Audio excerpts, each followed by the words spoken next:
Hello दोस्तों, स्वागत है आपका हमारे YouTube channel all in one pharmacy में। दोस्तों, जैसा कि इसके पहले वाले लेक्चर में हमने H1 एंटागोनिस्ट H2 एंटागोनिस्ट को पढ़ लिया था। उसके बाद हमारा जो था गैस्ट्रिक प्रोटॉन पंप इनहिबिटर्स, जो कि हम नेक्स्ट लेक्चर में पढ़ने वाले थे। मैंने आपसे बोला था कि इसका लेक्चर नेक्स्ट वीडियो में होगा।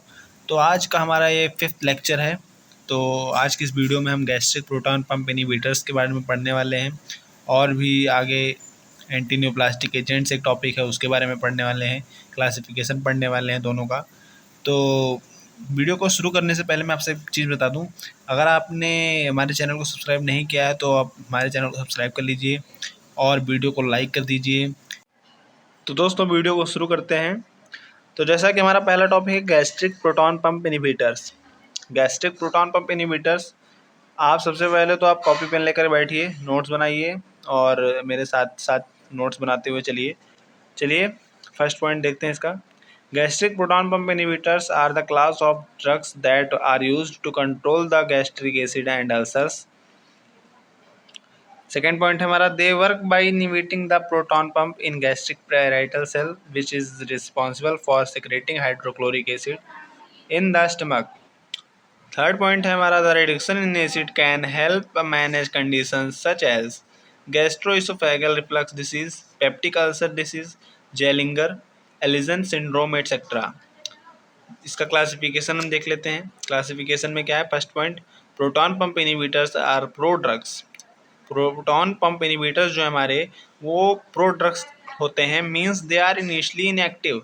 ये इनिशियली इनएक्टिव होते हैं। सेकेंड पॉइंट हम देख लेते हैं, they are absorbed into the bloodstream and then converted into their active form in the highly acidic environment of stomach. Third point देख लेते हैं हम, the proton pump inhibitors are classified as follows. देख लेते हैं हम प्रोटॉन पंप इनहिबिटर्स को क्या कैसे क्लासिफिकेशन होता है इसका। ये देख लीजिए आप। ड्रग्स हैं इसके, 4 टाइप्स के ड्रग हैं, ओमेप्राजोल, लैंसोप्राजोल, रेबेप्राजोल, पेंटोप्राजोल, और ये उसका जो भी है XR1, R2, R3, R4। तो ये हमारा गैस्ट्रिक प्रोटॉन पंप, हमारा ये यहाँ से एंड हो गया हमारा गैस्ट्रिक प्रोटॉन पंप इनहिबिटर्स जो टॉपिक था। शॉर्ट में हमने इतना ही पढ़ा है इसको, ज़्यादा लंबे में जाने की ज़रूरत नहीं है इसकी। चलिए हम नेक्स्ट टॉपिक की तरफ बढ़ते हैं, जो कि हमारा है एंटीन्यूप्लास्टिक एजेंट। तो एंटीन्यूप्लास्टिक एजेंट में हमारा जैसे कि फर्स्ट पॉइंट है, antineoplastic agents are the pro drugs that are used to treat cancer. Second point है हमारा, antineoplastic agents are also known as anti cancer, chemotherapy और साइटोटॉक्सिक ड्रग्स। ये हो गया हमारा सेकंड पॉइंट। थर्ड पॉइंट है, they work by targeting and killing cancer cells by inhibiting their growth and proliferation. ये हो गया हमारा एंटीन्यूप्लास्टिक एजेंट्स का डिफिनेशन। आगे हम बढ़ते हैं अपना। एंटीन्यूप्लास्टिक एजेंट जो हमारा होता है, पहला होता है कैंसर और दूसरा होता है हमारा ट्यूमर। उस पहले हम कैंसर को देख लेते हैं, उसके बाद ट्यूमर को भी देखेंगे। कैंसर का फर्स्ट पॉइंट हमारा, cancer is a very serious disease characterised by uncontrolled growth and spread of abnormal cells in the body. जैसा कि आप जानते हैं, कैंसर जो है बहुत ही सीरियस कंडीशन होता है। और सेकेंड पॉइंट हम देख लेते हैं, these abnormal cells can form tumor and spread throughout the body via blood and lymphatic system. Third point हम देख लेते हैं, cancer can start almost anywhere. Cancer जो हमारा कहीं से भी स्टार्ट हो सकता है, बॉडी में, पूरे बॉडी में कहीं भी स्टार्ट हो सकता है, in the human body, and often named after organ और type of cell where it starts, comma such as breast cancer, lung cancer. Cancer जो हमारा होता है वो 2 टाइप का होता है, एक पहला ब्रेस्ट कैंसर, दूसरा हमारा होता है लंग कैंसर। तो हम थर्ड पॉइंट अपना फोर्थ पॉइंट देख लेते हैं। Other terms like neoplasm and tumor are also used for cancer. However, they have slight different meaning. इनके मीनिंग अलग अलग होते हैं, बट दोनों चीज़ एक ही है, बात एक ही है। अब हम ट्यूमर को देख लेते हैं अपना first point. A tumour is an abnormal growth of cells that forms a mass और लिम्फेटिक, जो भी हो, लंप, मास और लंप। सेकेंड पॉइंट हमारा, it can classify in 2 types. देखिए हमारा जो ट्यूमर है वो 2 टाइप से इसको क्लासीफाई कर सकते हैं। पहला जो है वो विनिंग ट्यूमर, दूसरा जो हमारा मैलिग्नेंट ट्यूमर। इसको हम डिफरेंस देख लेते हैं, इसका क्या क्या है। Benign tumour, malignant tumour. Benign tumour जो हमारा है, it is a non cancerous tumour. Benign tumour हमारा कैंसरस ट्यूमर नहीं होता है, it is a cancerous tumour. Malignant tumour हमारा जो होता है कैंसरस ट्यूमर होता है। वेनिंग ट्यूमर का सेकंड पॉइंट है, it is generally it is not spread to other parts of body. ये बॉडी के अदर पार्ट्स में नहीं फैल पाता है, ये फैलता नहीं है, और ये फैल जाता है it spread to other part of the body through blood stream और लिम्फेटिक सिस्टम। ब्लड स्ट्रीम और लिम्फेटिक सिस्टम के जरिए ये हमारी पूरी बॉडी में फैल जाता है मैलिग्नेंट ट्यूमर। बेनिग्न ट्यूमर की हम थर्ड पॉइंट देख लेते हैं, it can be easily remove through surgery.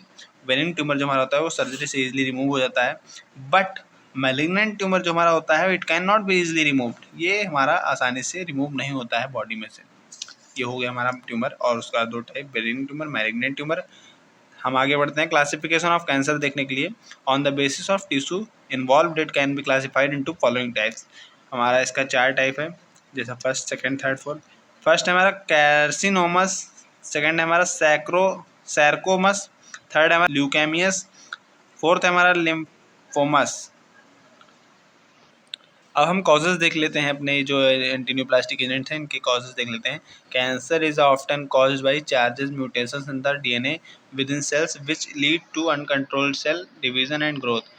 First हम देख लेते हैं क्या क्या कॉजेज़ होते हैं इसकी। जेनेटिक म्यूटेशन, सेकंड है हमारा एनवायरमेंटल एक्सपोजर, थर्ड है हमारा स्मोकिंग, फोर्थ हमारा अल्कोहल, फिफ्थ हमारा virus comma bacteria parasites, fourth six हमारा हार्मोनल इम्बैलेंसेस, हार्मोनल से जो इम्बैलेंस होते हैं हमारे वो कॉजेज हो सकते हैं। साइन एंड सिम्टम्स हम देख लेते हैं। फटीग, वेट चेंजेस, वेट में चेंज हो जाएगा, स्किन चेंजेस हो जाएगा, हमारे स्किन में चेंजेस होने लगेंगे, bowel changes, persistent cough, breathing trouble, fever, night sweats. Treatment इसका हम देख लेते हैं। ट्रीटमेंट जो हमारा इसका मेनली जो सिंपल ट्रीटमेंट है वो सर्जरी है, कीमोथेरेपी है, रेडिएशन थेरेपी है, एट्सेट्रा और भी होते हैं। तो देखिए आज का हमारा ये जो लेक्चर था ये लास्ट लेक्चर था यूनिट फर्स्ट का। हमारा 5th लेक्चर में यूनिट फर्स्ट कंप्लीट हो गया है, तो वीडियो को यहीं ख़त्म करते हैं ज़्यादा लंबा ना करते हुए।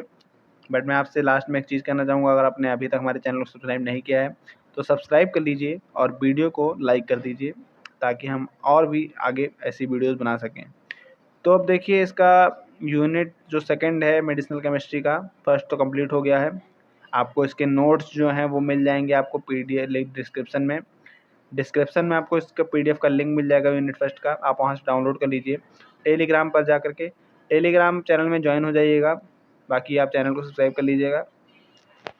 तो आपको नोट्स जो है वो पीडीएफ डिस्क्रिप्शन में मिल जाएगा, नोट्स का पीडीएफ आप वहाँ से डाउनलोड कर लीजिएगा। इंस्टाग्राम पर हमें फॉलो नहीं किया है तो फॉलो कर लीजिए, आईडी मैं दे दे रहा हूँ वहाँ पे अपनी स्क्रीन पे, राजन श्रीवास्तव ऑनलाइन सर्च करके आप फॉलो कर सकते हैं।